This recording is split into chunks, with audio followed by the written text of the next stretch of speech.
of class 6. Most welcome to all of you in online class. आप सभी online class घर पर रहते हुए अध्ययन करें और जो भी टॉपिक हम लोग मोबाइल से ऑनलाइन में व्हाट्सएप के जरिए सेंड कर रहे हैं उसको लिखिएगा भी और उसको याद भी करिएगा और घर पर सुरक्षित रहते हुए अपना बचाव करते हुए आप पढ़ाई को भी जारी रखें क्योंकि समय कम है और काम ज़्यादा है, कोर्स भी कंप्लीट करना है, इसलिए पढ़ाई पर विशेष ध्यान देने की ज़रूरत है। तो जैसा कि आज हम शुरुआत करते हैं क्लास 5 साइंस लेसन 1। इसका नाम है सजीवों में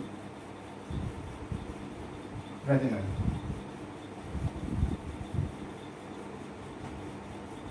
तो सबसे पहले तो आपको यहाँ पर ये समझने की ज़रूरत है कि सजीव किसे कहते हैं।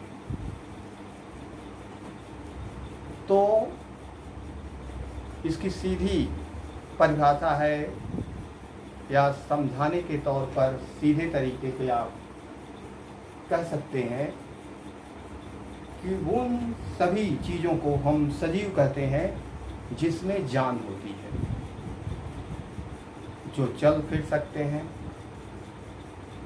श्वसन कर सकते हैं, ब्लड सर्कुलेशन उनके अंदर हो और भोजन कर सकें, उसका पाचन कर सकें, परिवहन पौधे को लिया जाए या जंतुओं के ही केस में ब्लड सर्कुलेशन। तो सजीवों की पहचान में बहुत कुछ आता है और सजीव आपके पेड़ पौधे भी हैं और जंतु भी सजीव हैं। लेकिन जो सजीवों में एक मुख्य पहचान है वो है फीलिंग। सजीव अनुभव भी करते हैं, उनको भी संवेदना होती है, उनको भी दुख दर्द होता है, उन्हें भी तकलीफ महसूस होती है, उन्हें भी खुशी महसूस होती है विभिन्न बातों पर। ये भी सजीव का एक लक्षण है। यहाँ मेरे बताने का तात्पर्य ये है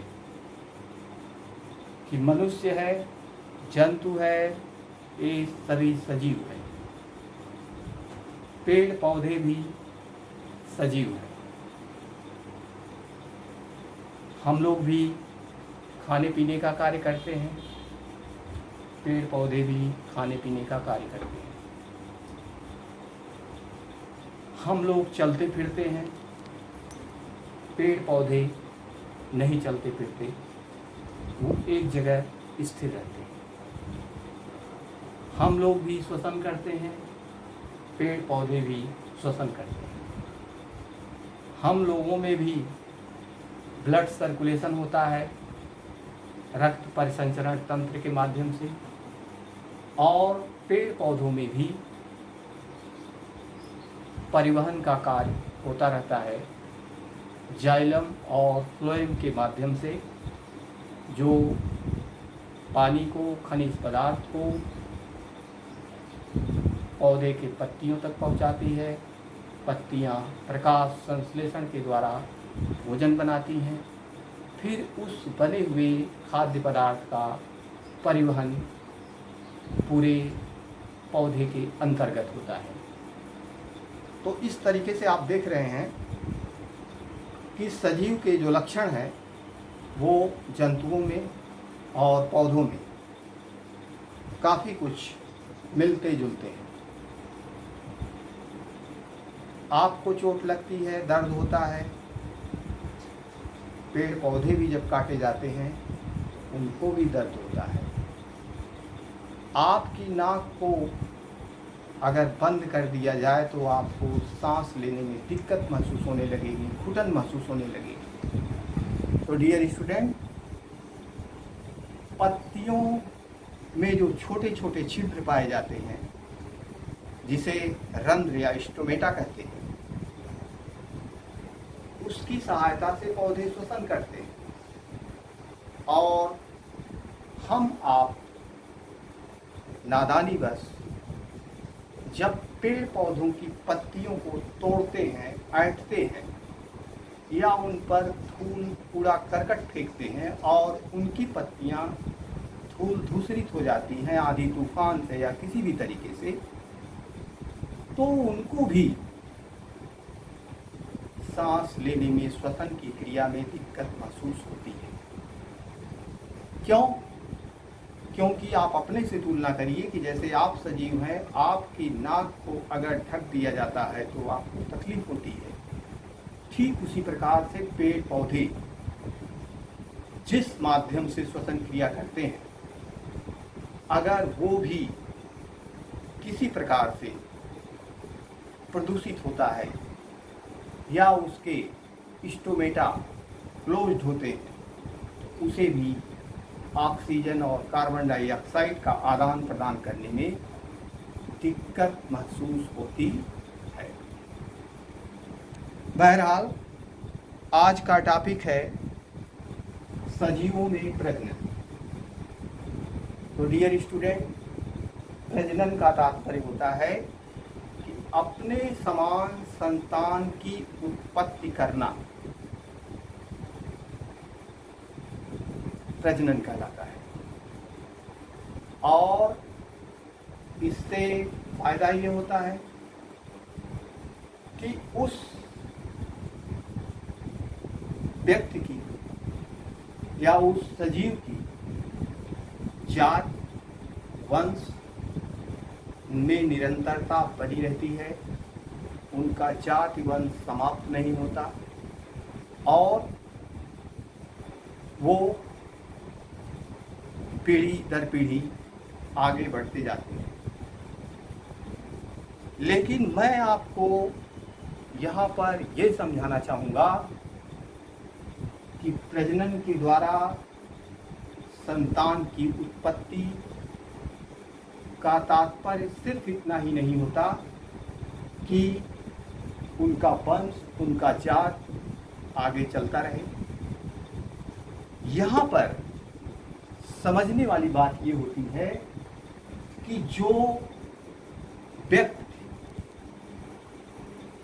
अपनी जिंदगी में सारे कार्य जो कल्पना किए रहता है, कुछ देश के प्रति, समाज के प्रति, राज्य के प्रति, घर के प्रति करने की, अगर वो नहीं कर पाता, उसका सपना अधूरा रह जाता है, तो वह सपना वह अपने संतानों में देखता है कि मेरा संतान अच्छा कार्य करेगा, आगे बढ़ेगा, घर का, अपने माँ बाप का, देश का, राज्य का नाम ऊंचा करेगा। तो यहाँ पर ये भी जिम्मेदारी होती है कि प्रजनन के माध्यम से अपने समान संतानों की उत्पत्ति करना, मतलब अपने अधूरे सपने को उनके माध्यम से पूरा भी करना होता है। इसलिए डियर स्टूडेंट, ये समय है कि आप सजगता से अपना कार्य करें, अपने का बचाव करते हुए जो आपका मेन कर्म है अध्ययन, सिर्फ और सिर्फ आपका फोकस उस पर होना चाहिए, क्योंकि जब आप पढ़ लिख लेंगे, कुछ अच्छे बन जाएंगे, तब आप अपने लिए भी कुछ कर सकते हैं और देश के लिए भी, समाज के लिए भी कर सकते हैं। That's all, next tomorrow.